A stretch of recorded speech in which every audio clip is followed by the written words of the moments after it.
सर्वांना सुप्रभात। बघा, कशा प्रकारे फडणवीसांनी शरद पवारांना संपवायचा प्रणच घेतलाय किंवा सध्या शरद पवार हे चेकमेट झालेले आहेत किंवा शरद पवारांपुढे आता कुठलाच पर्याय नाही, असं नेमकं का झालंय आणि असं लोकांना का वाटतंय, आपण ह्या व्हिडिओतून बघणार आहोत की शरद पवार कशा प्रकारे फसतच गेले। मग एक मराठीमध्ये म्हण आहे, जर आपण दुसऱ्याकरता खड्डा खोदत असू तर आपण त्यामध्ये जाऊन स्वतः गुरु म्हणजे पडू शकतो। म्हणजे लोकांचं जर वाईट आपण विचार केला तर आपलंच वाईट होतं, ह्याचा प्रत्यय पूर्ण महाराष्ट्रात येतोय। बघा, मराठा आरक्षणाच्या बाबतीमध्ये जी भूमिका आघाडीची आणि युतीची आहे त्यावरती अनेक भाष्य किंवा अनेक विश्लेषण पुढे आलेले आहेत। आणि महत्त्वाची गोष्ट काय की शरद पवार म्हणजे महाविकास आघाडी पर्यायाने असं नेरेटिव्ह त्यावेळेस सेट केलं लोकसभेच्या वेळेस की आम्ही मराठ्यांचे शत्रू आहोत आणि सध्या मराठा आरक्षण हे भाजप सरकार देत नाही किंवा ते देऊ शकत नाही, ते खेळवत ठेवलेलं आहे किंवा भाजपचा DNA हा ओबीसी आहे। त्या गोष्टी त्यांनी नेरेटिव्ह सेट केलं आणि भाजप विषयी लोकांमध्ये एक घृणास्पद गोष्टी रुजवल्या। मराठ्यांना पण त्यापासून खूप वेगळं करून घेतलं। हे शरद पवारांची खिळी त्या ठिकाणी यशस्वी झाली। आता लोकसभा झाली त्यावेळेस लोकसभेची जी झालेली हार बघून फडणवीसांनी एक विनंती केली की मला तुम्ही आता राज्याचा कारभार देऊ नका, मला तुम्ही कर्तव्य मुक्त करा। पण त्यानंतर आता विधानसभा आहे, त्यापूर्वी सध्या विधानसभेचे मोहरके म्हणजेच देवेंद्र फडणवीस साहेब आहेत, त्याच्याकडे जबाबदारी सोपवलेली आहे भाजपनं, हायकमांडनं। आता अशा वेळेस एक गोष्टी अशा समोर येतात आणि अशी गेम आणि असा प्लॅन करून फडणवीसांनी शरद पवारांना गुडघ्यावरती आणलं की काय असं या ठिकाणी वाटायला लागतं। आता शरद पवारांना संपवण्याची पहिली रणनीती असेल, पहिला मुद्दा असेल तो म्हणजे शरद पवारांचं जे आवश्यक असं मनुष्यबळ होतं किंवा त्यांचे आवश्यक असे त्यांचे खिलाडी होते त्यांना त्यांच्यापासून अलग करण्यात आलं। मर्याने अजयदादा असतील, पटेल असतील, हे सर्व काही एक मातब्बर नेते असे, एक स्ट्रॉंग नेते, चांगल्या ताकदीचे नेते त्यांनी आपल्या सोबत घेतले। त्यांची पहिली चाल आणि दुसरी चाल होती ते म्हणजे मराठा आरक्षण। आता मराठा आरक्षणाचा मुद्दा एवढा गाजला आणि त्याचा फायदा झाला आघाडीला, पण ह्या विधानसभेच्या वेळेस एक अशी अवस्था येऊन बसलेली आहे, फडणवीसांनी अशा गुगल्या मारलेल्या आहेत, त्या गुगल्यामुळं त्या गोष्टीमुळं एक गोष्ट समोर येते, ती गोष्ट म्हणजे विधानसभेला फडणवीस पूर्ण तयारीनं गृहपाठ करून आलेले आहेत आणि तो गृहपाठ एकदम पक्का आणि परफेक्टच बसणार हे मात्र खरंय। आता यावेळेस जरांगे पाटलांच्या विरोधामध्ये फडणवीस थोडं स्पष्ट नाही बोलत व कुठली तरी भूमिका स्पष्ट करत नाहीत, कारण भाजप हे नेहमी सकारात्मक हे आरक्षणाकरता आहेच। आता विषय कुठला येतो की मराठवाडा जो आहे तो ओबीसी मध्ये घ्यायचा सगळे सोयीचे अवलंब करून।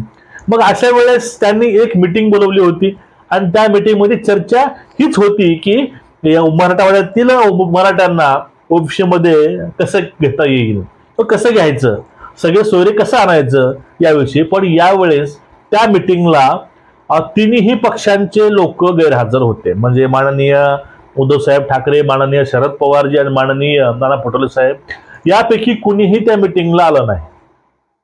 आता कोण म्हणते की आम्हाला मीटिंग माहीतच नव्हती, त्या मीटिंग मध्ये चर्चा काय आहे हीच माहिती नव्हतं असं काय म्हणतात। पण तेच लोक पुढे 5 वर्षानंतर होणार आहे काय त्यांना ह्या गोष्टी कळतात, पण त्यांना ही गोष्ट कळली नसावी का त्या मीटिंग मध्ये होणार आहे काय, मीटिंग मध्ये चर्चा कुठली होणार आहे हे तर पुढे आलं। आणि पुढली गोष्ट जी महत्वाची आहे ती गोष्ट म्हणजे या गोष्टीवरनं एक नेरेटिव्ह सेट झालं, भाजपनं केलं, ते म्हणजे काय की आम्ही द्यायला तयार आहोत, हे भाजप ओबीसी मध्ये मराठ्यांना घ्यायला तयार आहे, पण महाविकास आघाडी त्यांना घ्यायला तयार नाही। तर ते तयार असले असते त्यांनी आपलं मत हे त्या ठिकाणी येऊन मांडलं असतं, पण ते त्या ठिकाणी आले नाहीत, म्हणजे ते तटस्थ आहेत। ह्या स्टेटमेंटवरनं परत काय झालं, मातोश्रीवरती मराठा आंदोलक गेले, शरद पवारांकडे गेले, पंढरपुरामध्ये घोषणाच केली शरद पवारांना 3 ऑगस्टला आम्ही पंढरपुरामध्ये येऊ देणार नाही। या अशा गोष्टी म्हणजे मराठ्याचं मन डायव्हर्ट हे पूर्ण आघाडीकडे झालं। आता या शक्यता पण आहे महाविकास आघाडीला मराठा आरक्षण नकोच आहे, शरद पवारांना हे आरक्षण नकोच आहे, फक्त राजकारण आहे, त्याला एक गोष्ट आपल्याला हे शंका ही 100% खरी ठरवते. ते म्हणजे कसं, जर मराठ्यांना आरक्षण नाही भेटलं तर आघाडी एक नेरेटिव्ह लोकांमध्ये सेट करू शकते. ते म्हणजे काय, तो समज कुठला आहे की आमची शासनाला वारंवार विनंती असताना सुद्धा शासनानं मराठा आरक्षण आणलं नाही. आज जेव्हा सत्तेमध्ये आम्ही येऊ त्यावेळेस मराठा आरक्षण घेऊन येऊ. म्हणजे मराठ्यांना भाजपविषयी मनामध्ये एक द्वेष निर्माण करून ते मतपूर्ण हे महाविकास आघाडी घेऊ शकते. कधी जर आरक्षण नाही मिळालं तर, आणि आरक्षण मिळालं तर ते परत अजून नेरेटिव्ह सेट करतील की ओबीसी वरती या सरकारनं अन्याय केला. त्यामुळं ते ओबीसी आणि मराठा या गोष्टीवरती काहीच बोलत नाहीत. का, कारण आरक्षण मिळालं तरीही आपलाच फायदा आहे आणि आरक्षण नाही मिळालं तरीही आपलाच फायदा आहे. ह्या भूमिकेमध्ये सध्या आघाडी आहे. तर आघाडी जर ही भूमिका नसली असती तर ते त्या ठिकाणी गेले असते. आता तू कसं दोघांच्या संमतीनं कारण चांगला मार्ग निघाला असता की काही मराठी ओबीसी मध्ये आले असते, काही मराठ्यांना अलग स्वतंत्र असं आरक्षण मिळालं असतं, टिकेल असं. पण त्यांनी असं काहीच केलं नाही, कारण त्यांना हे होऊच द्यायचं नाही. हा तुम्ही मुद्दा समजून घ्या.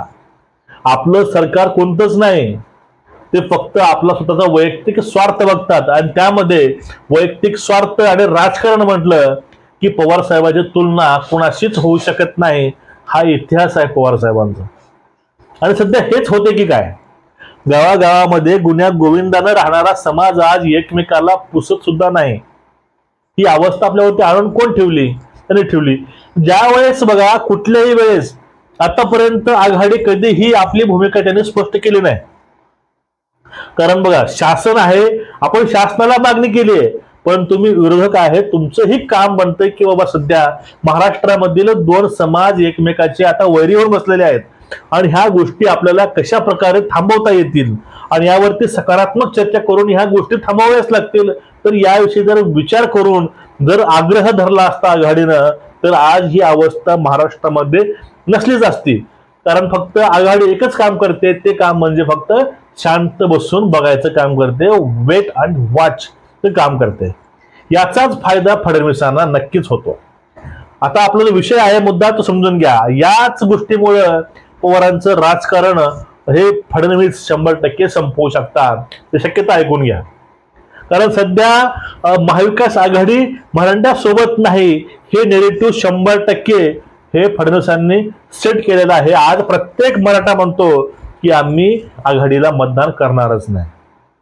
कारण 1994चा जो GR होता तो पण लोकांसमोर आला आणि शरद पवारांचा खरा चेहरा पण सर्वसामान्य लोकांपर्यंत येऊन पोहोचलाय. त्यामुळं मराठा विरुद्ध महाविकास आघाडी हे समीकरण या ठिकाणी सेट झालेलं आहे. पूर्ण फुलाची पाकळी म्हणा किंवा एक सकारात्मक निर्णय घेऊन मराठ्यांचं अट्रॅक्शन तर फडणवीसांनी ग्रॅब केलेलंच आहे. कारण मराठा आणि भाजप जी दुरी होती लोकसभेला तेवढी दुरी आता सध्या राहिलेली नाही. कारण जे सकारात्मक निर्णय जे घेतलेले आहेत फडणवीसांनी ते खरंच कौतुक तुल्य आहे. त्यामुळं त्या गोष्टी सध्या त्याच्याकडेच प्लस मध्ये आहेत. म्हणजे ओबीसी आणि मराठा हे दोघीही या ठिकाणी मित्रांनो भाजपवरती नाराज सध्या नाहीत. असतील काही प्रमाणामध्ये, तो पण प्रश्न निवडणुकीच्या पूर्वी फडणवीस सॉल्व्ह करतीलच. पण या ठिकाणी पूर्णपणे गेम हा गेम होऊन जाणार आहे महाविकास आघाडीचा. तो गेम ओबीसी वाजवेल आणि मराठा समाजही वाजवेल अशी अवस्था ही पवारांची फडणवीसाने करून ठेवलेली आहे. कारण त्यांना निर्णय घेता येत नाही, त्यांना स्पष्ट सांगता येत नाही, अशी गोची झालेली आहे पवारांची आणि सोबतच्या त्यांच्या नेत्यांची. तुमचं एकूणच याविषयी मत काय ते कमेंट करून सांगा. चॅनलला सबस्क्राईब करा, व्हिडिओ शेअर करा. नमस्कार.